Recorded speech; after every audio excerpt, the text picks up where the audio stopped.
Nagsalita na, Denise Cornejo nakakulong na, may mensahe kay Vong Navarro.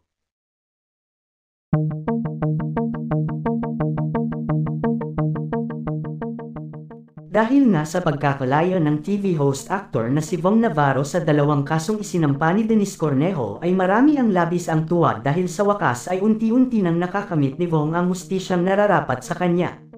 Kumpirmado nga na nakauwi na si Vong Navarro sa kanilang bahay kamakailan dahil na din sa tulong ni Senator Raffy Tulfo. Si Raffy Tulfo kasi ang unang umaksyon sa kasong kinaharap ni Vong nitong nakaraang araw. Mabilis na aksyonan ni Idol Raffy ang kaso ni Vong kahit na non-bailable ang kasong ito ay agad na naiapila ito ni Tulfo sa korte at pinayagang makapagpiyansa si Vong Navarro ng ₱250,000 para sa dalawang kasong isinampa ng kampo ni Cornejo. Masayang-masaya nga ngayon ang pamilya ni Vong dahil kapiling na nilang muli si Vong Navarro. Dahil sa paglaya ni Navarro ayon kay Raffy Tulfo kailangan umano managot ni Denise sa batas. Hindi umano tama ang ginawa nito kay Vong, ang kasinungalingan umano ni Denise ay kailangan itong panagutan sa batas. Dahil nga sa kasinungalingan ni Cornejo ay agad nang nakapag-release ang korte ng arrest warrant at agad na dinampot ng NBI si Cornejo at kasalukuyan nang nakakulong ito sa Taguig City.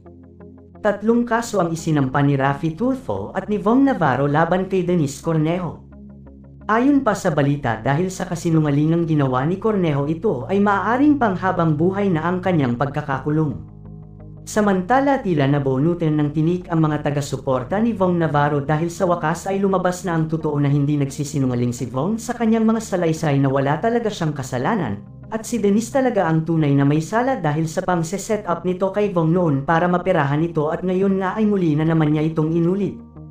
Ayon pa sa ilan ay hindi talaga natutulog ang Diyos at patuloy na gagabayan si Vong dahil ito ay nagsasabi ng pawang katotohanan lamang. Samantala nagsalita na nga si Denise na kasalukuyan ng nakakulong sa Taguig City Jail, nang matanong ito kung anong reaksyon niya sa pagkakakulong niya.